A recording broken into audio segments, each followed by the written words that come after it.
ಭೈರವ ಪ್ರತ್ಯಂಗಿರ ಮಹಾಯಜ್ಞ ಅಂತಂದ್ರೆ ಹೆಸರೇ ನೀವೇ ಹೇಳಿದ್ರಲ್ಲ, ಭೈರವ ಮತ್ತು ಪ್ರತ್ಯಂಗಿರ ಅಂತ. ಭೈರವ ಅಂತಂದ್ರೆ ಎರಡು, ಒಂದು ರಾಗ, ಒಂದು ಉಗ್ರವಾಗಿರ್ತಕ್ಕಂಥ ಧ್ವನಿ ಅಂತ. ಉಗ್ರವಾದ ಧ್ವನಿ ಯಾವಾಗ ಮಾಡ್ತಾರೆ ಅಂದ್ರೆ ಈ ಸಿಂಹ, ಹುಲಿ ಇತ್ಯಾದಿಗಳು ಉಗ್ರವಾದ ಧ್ವನಿ ಮಾಡುತ್ತೆ ನೋಡಿ. ಅದು ಕೇವಲ ಆಹಾರಕ್ಕೋಸ್ಕರ ಮಾಡುತ್ತೆ, ದ್ವೇಷಕ್ಕೋಸ್ಕರ ಮಾಡಲ್ಲ. ಅದು ಯಾವಾಗ ಹಸಿವೆ ಆಗುತ್ತೆ ಅದು ಜೋರಾಗಿ ಅದು ಕೂಗುತ್ತೆ. ಅದರ ಶಬ್ದವೇ ಹಾಗೆ, ಅದು ಸಿಟ್ಟಿಂದ ಕೂಗೋದಲ್ಲ, ಅದು ಶಬ್ದ ಮಾಡಿದ್ರೆ ಆ ಥರ ಧ್ವನಿ ಬರುತ್ತಷ್ಟೇ. ಅದು ನಮಗೆ ಉಗ್ರವಾದ ಧ್ವನಿ ಅಂತ ಅನಿಸುತ್ತೆ. ದ್ವೇಷದಿಂದ ಹಸುವನ್ನು ಕೊಲ್ಲಲ್ಲ, ದ್ವೇಷದಿಂದ ಎಮ್ಮೆನ್ ಕೊಲ್ಲಲ್ಲ. ಅದು ಹಸುವಾದಾಗ ತಿನ್ನೋಕೆ ಅದು ಶಬ್ದ ಮಾಡುತ್ತಷ್ಟೆ. ಹಾಗೆ ಭೈರವನು ಕೂಡ ಉಗ್ರವಾದ ಧ್ವನಿ ಮಾಡ್ತಾನೆ ಅಂತಂದಾಗ ದ್ವೇಷದಿಂದ ಮಾಡ್ತಾನ ಅಂತಂದ್ರೆ, ದ್ವೇಷ ಮಾಡುವವರು ಬಂದಲ್ಲಿ ಅವನ ಧ್ವನಿ ಉಗ್ರವಾಗಿರುತ್ತೆ ಅಂತ ಒಂದು. ಭೀಹೀರವಃ ಅಂತಂದ್ರೆ ಎಲ್ಲಿ ದುಃಖ ಇದೆಯೋ, ಎಲ್ಲಿ ಸಂಕಷ್ಟಗಳಿದೆಯೋ, ಅವನ ನಾದದಿಂದ, ಆ ಶಬ್ದದಿಂದಲೇ ಆ ಸಂಕಷ್ಟಗಳೆಲ್ಲ ಚೂರ್ ಚೂರ್ ಚೂರಾಗಿ ಹೋಗುತ್ತೆ. ಅದಕ್ಕೆ ಅವನ ಹೆಸರು ಕಾಲಭೈರವ ಅಂತ. ಕಾಲಭೈರವ ಅಂತಂದ್ರೆ ನಿಮಗೆ ಗೊತ್ತಲ್ಲ, ಎಲ್ಲ ಸಮಯದ ಬೊಂಬೆಗಳು ನಾವಂತ ಹೇಳ್ತೀವಿ ನೋಡಿ. ಸಮಯದ ಮುಂದೆ ಯಾವುದೂ ಇಲ್ಲ. ಎಲ್ಲ ನಾವು ದೊಡ್ಡವರಾದ್ವಿ, ಸಣ್ಣವರಾದ್ವಿ, ಇವತ್ತು ಹುಟ್ಟಿದ್ವಿ, ನಾಳೆ ಸತ್ವಿ, ಎಲ್ಲವೂ ಕೂಡ ಸಮಯವನ್ನು ಆಧರಿಸಿಕೊಂಡಿದೆಯೇ ಬಿಟ್ರೆ ಬೇರೆ ಯಾವುದೂ ಅಲ್ಲಿ ಕೆಲಸ ಮಾಡಲ್ಲ.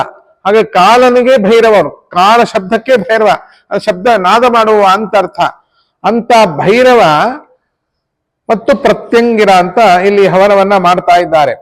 ಪ್ರತ್ಯಂಗಿರ ಹವನ ಅನ್ನೋದು ಬಹಳ ಶಕ್ತಿ ನೋಡಿ. ಆ ಹವನದಲ್ಲಿ ಶಕ್ತಿ ಇಲ್ಲ, ಶಕ್ತಿಯೇ ಹವನವಾಗಿ ಕಾಣುತ್ತೆ. ಮಹಾವಿಷ್ಣುವಿನ ಸ್ತ್ರೀ ರೂಪ ಅದು. ವಾರಾಹಿ ನಾರಸಿಂಹಿ ಚ ಭೀಮ ಭೈರವನಾದಿನಿ ಅಂತಿದೆ ನೋಡಿ. ಭೀಮ ಅಂದ್ರೆ ಭವ್ಯವಾದ ಶರೀರವುಳ್ಳವಳು ಅಂತ ಅರ್ಥ.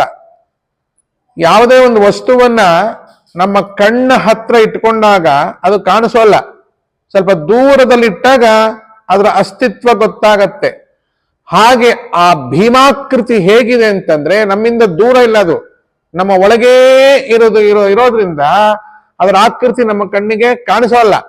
ಅಂತ ಭೀಮಾಕೃತಿಯನ್ನು ಹೊಂದಿದಂತಹ ಭೈರವನಾದಿನಿ ಅಂತ ಹೇಳಿದಾರೆ. ಅವಳ ನಾದವೇ ಹೆಂಗೆ, ಒಳಗೆ ಭಯವೇ ಇಲ್ಲ. ಒಮ್ಮೆ ಅವಳು ಹುಂಕಾರ ಮಾಡಿಬಿಟ್ಲು ಅಂದ್ರೆ ಹುಂಕಾರಾರ್ಥಿತ ದಾನವ ಭಯಂಕರಿ ಸುರಾರಿಣಾಂ ಅಸುರಾಣಂ ಅಭಯಂಕರಿ, ಸುರಾಣಾಂ ಅಭಯಂಕರಿ ಅಂತ. ಅಸುರರಿಗೆ ಭಯಂಕರವನ್ನು ಉಂಟು ಮಾಡುವಂತ ನಾದವನ್ನು ಕೊಡ್ತಾಳೆ. ಅಸುರರಿಗೆ ಭಯಂಕರವಾಗಿರ್ತಕ್ಕಂಥ ನಾದವನ್ನ ಉಂಟು ಮಾಡಿ ಅವಳು ಕೇವಲ ಕೂಗ್ಬಿಟ್ರೆ ಸಾಕು, ಅಸುರರು ಅಲ್ಲಿ ಪುಡಿ ಪುಡಿಯಾಗಿ ಹೋಗ್ಬಿಡ್ತಾರೆ. ಅಂತ ಪ್ರತ್ಯಂಗಿರ ಮತ್ತು ಭೈರವ ಎರಡು ಕೂಡಿದಾಗ ಭೀಮ ಭೈರವ ನಾದಿನಿ ಅಂದ್ರೆ ಅಲ್ಲಿ ಹೋಮದಲ್ಲಿ ಕುತ್ಕೊಂಡಿರ್ತಕ್ಕಂಥ ಹೋಮ ಅಂತ ಅನ್ನೋದು ಬೇರೆ, ಯಾಗ ಅನ್ನೋದು ಬೇರೆ, ಇಷ್ಟಿ ಅನ್ನೋದು ಬೇರೆ. ಇದು ಪ್ರತ್ಯಂಗಿರ ಹೋಮ ಅಲ್ಲ, ಆಕ್ಚುಲಿ ಪ್ರತ್ಯಂಗಿರ ಯಾಗ. ಇದು ಯಾಗಕ್ಕೂ ಹೋಮಕ್ಕೂ ಮತ್ತು ಇಷ್ಟಿಗೂ ವ್ಯತ್ಯಾಸ ಏನು ಅಂದ್ರೆ ಅದನ್ನ ನಾವಿವತ್ತು ಬಿಡಿಸಿ ಹೇಳಕ್ಕಾಗಲ್ಲ. ಯಾಗ ಅನ್ನೋದು ತುಂಬಾ ದೊಡ್ಡದದು. ಆ ಯಾಗ ಪ್ರತ್ಯಂಗಿರ ದೇವಿದು ಯಾಗ ಅದು. ಆ ಯಾಗದಲ್ಲಿ ಅವಳು ಭೀಹೀರವ ಚೆನ್ನಾಗಿ ಜೋರಾಗಿ ಹೋಂಕಾರ ಮಾಡ್ತಾಳೆ.